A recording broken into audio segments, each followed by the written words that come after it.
मी तुम्हाला सगळ्यांबरोबर एक स्क्रीन शेअर करतो. मला फक्त हे सांगायचं आहे की आपला जो लेक्चर प्लॅन पुढे असणार आहे हा कसा असणार आहे. ठीक आहे. सो तुम्हाला दिसतोय का? हा स्क्रीन दिसतोय तुम्हाला?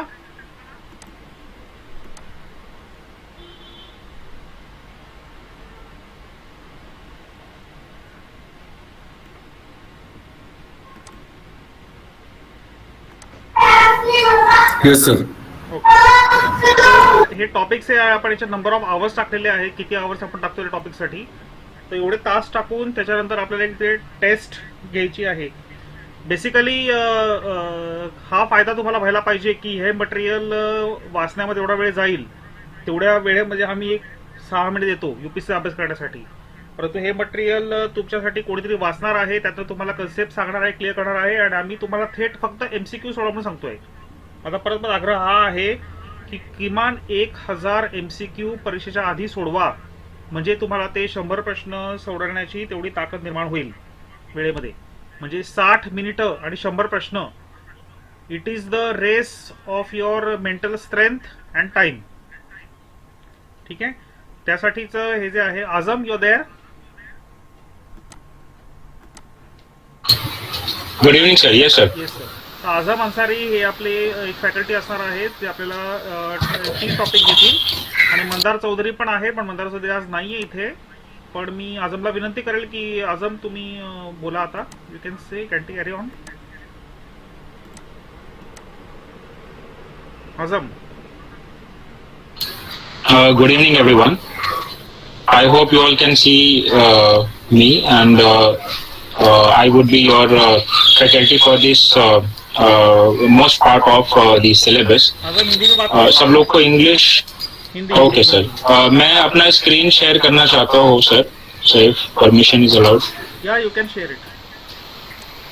Okay. So with respect to the overall preparation, मैं आप लोग को डायरेक्टली प्रिपरेशन पर्सपेक्टिव से बता रहा हूँ कि if we happen to do any of the competitive exam, अभी काफी सारे मेंटोर्स ने आप लोगों को एम्फेसाइज किया है कि आप प्रीवियस ईयर्स के क्वेश्चन पेपर को फोकस कीजिए, क्योंकि कोई भी कॉम्पिटिटिव एग्जाम का मूल मंत्र ये होता है syllabus and second is the question paper.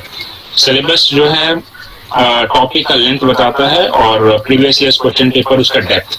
तो ये जो क्वेश्चन पेपर है 2017 का है and it was not surprising when we thought, हम लोग ने जब भी स्टूडेंट्स को 2017 के बैच के लिए पढ़ाया था तो काफी सारे जो क्वेश्चंस है जो मैंने पर्सनली क्लास में लेक्चर में मैंने पढ़ाया, तो काफी सारे क्वेश्चन जो है वो एज इट इज एग्जाम में पूछे गए थे. We made the student prepare for that.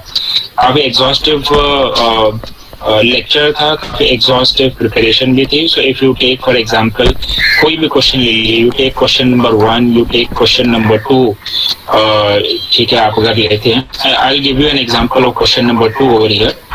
Question number 2 जो है ये पब्लिक एडमिनिस्ट्रेशन के एक थिंकर को रिलेटेड है.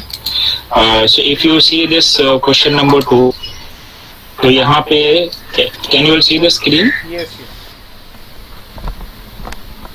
yes. Yes, over here now this question.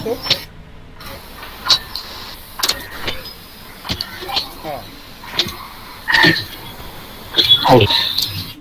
So यहाँ पे इस क्वेश्चन को अगर हम लोग लेते हैं, देखिए क्वेश्चन नंबर 2 पे से फोकस करो. मैं एक दो क्वेश्चन के थ्रू से बताना चाहता हूँ कि how we are going to help you out. So question number 2 है ये Herbert's motivation, hygiene theory, organization policy, administration, supervision, working condition and salary are characterized as. तो यहाँ पे the thinker है ये Herberts है and यहाँ पे उन्होंने एक theory दिया था motivation hygiene theory. उसमें कुछ points है organization policy, administration, supervision, working condition and salary. So are characterized as what of which one of these following? So we had taken this question in the classroom itself.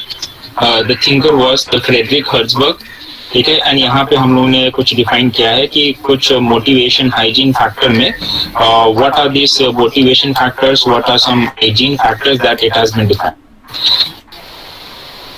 देखिए questions का nature ऐसा होता है कि आपने exactly जो पढ़ के गए हो वो तो एग्जैक्टली नहीं आएगा, but just certain keywords, knowledge and application of the knowledge. तो यहाँ पे knowledge basis पे हम लोग को पता है कि ये पढ़ा है, मोटिवेशन हाइकिंग थियरी पढ़ा है, और आगे जितने वर्ड्स है, ठीक है, ये जो वर्ड्स है, organisation, quality, administration, supervision, working condition, salary, सारा न जरूरत होती है पढ़ने के लिए, ऑब्जेक्टिव होता है कि आपको एमसीक्यूज में एक सही क्वेश्चन क्लिक करके आना है. तो we have taught this in the class, exactly exam में आ गया. Then questions, like question number 3 है, ये लक्ष्मीकांत के बुक में क्वालिटी वाला सेक्शन बहुत इजीली अवेलेबल होता है. ये directive principle of state policy के रिलेटेड है. And similarly question number yes, question number 4 भी देखते हैं. This is again related to the public administration theory only. एक लास्ट एक क्वेश्चन मैं बताता हूँ, उसके बाद में how we are going to proceed ahead, वो डायरेक्टली उसमें हम जंप करते हैं. Question number 15 and 18 if you can see, थोड़ा सा मिस्टेक ये था. Panchayati Raj system is a system of. Question number 15 को देखिए और यहाँ पे क्वेश्चन नंबर 18 को देखिए. सेम क्वेश्चन, उन्होंने जो है सेम क्वेश्चन को 2 बार किया था. तो इट वाज सो इजी, यानी कि एक क्वेश्चन 2 बार आया हुआ है, 2-2 मार्क का क्वेश्चन है, ठीक है, दोनों बार सही क्लिक कीजिए, 4 मार्क आपको यहीं पे मिल जाएंगे. क्वेश्चन नंबर 24 में बता रहा हूँ, थोड़ा सा डिफिकल्ट क्वेश्चन है, but it was not difficult for दो स्टूडेंट जिन्होंने हमारा क्लास अटेंड किया था. ये है प्रिंसिपल्स ऑफ साइंटिफिक मैनेजमेंट. ठीक है, ये एक थियोरी है जो इन 4 में से किसी एक थिंकर ने दिया था. तो यहाँ पे if you can see my screen, ये भी मैंने क्लास में ही पढ़ा था. Scientific management theory was given by the Frederick Taylor. ठीक है, तो यहाँ पे ये पब्लिक एडमिनिस्ट्रेशन से रिलेटेड है. तो स्टूडेंट, ये ऑब्जेक्टिव ये था ये स्क्रीन दिखाने का कि to make you realise what exactly is the requirement and how we had delivered.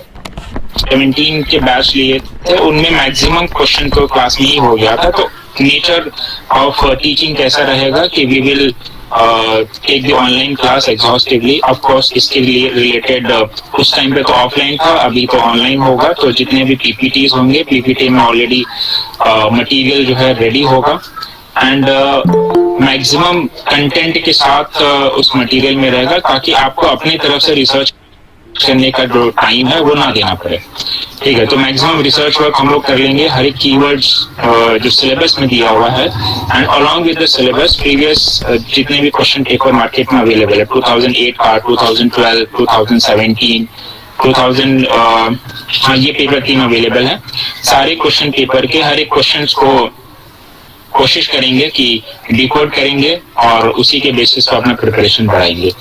तो पीपीटी आपको मिल जाएंगे सारे. कुछ हैंडआउट्स रहेंगे जो थोड़ा लेंदी फॉर्म में रहेगा, पीडीएफ हो या वर्ड फाइल में हो, that will be available. Her chapter complete करने के बाद हम लोग आपको फुल फ्लेजेड 100 एमसीक्यूज का टेस्ट भी रखेंगे. और वो टेस्ट कुछ प्रीवियस ईयर्स के मिक्स टाइप में होंगे, कुछ पब्लिक एडमिनिस्ट्रेशन ओवरऑल सिलेबस के बेसिस पर होगा. देन उस टेस्ट का फिर डिस्कशंस भी रखेंगे, क्योंकि कुछ क्वेश्चंस आपको नहीं समझ में आएंगे, तो उसके रिलेटेड हम लोग एग्जॉस्टिव डिस्कशंस भी रखेंगे. आंसर की भी उसका अवेलेबल होगा.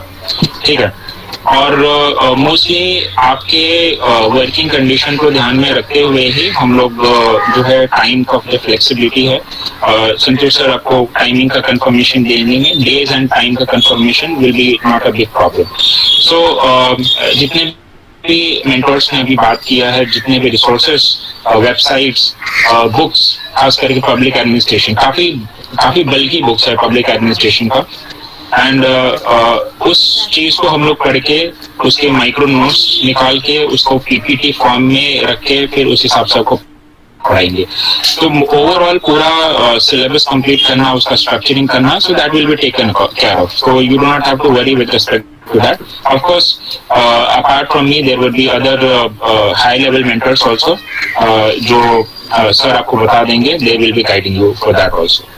So with respect to the content, with respect to questions, काही फॅकल्टी आहेत MMRDA मधले आहेत 2 फॅकल्टी जे डिझास्टर मॅनेजमेंट आणि BMCचा जो पार्ट आहे ते घेणार आहेत.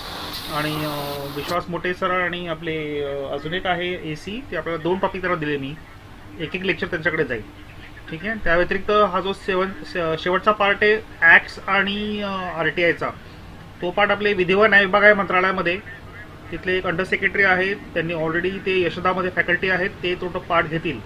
त्यामुळे तुम्हाला हे जे बेरॅक्स वगैरे सांगितलेलं आहे ते तुम्हाला फार लवकर कळेल, त्या ह्याच्यातनं लेक्चर सेशनमधून कळेल तुम्हाला ते.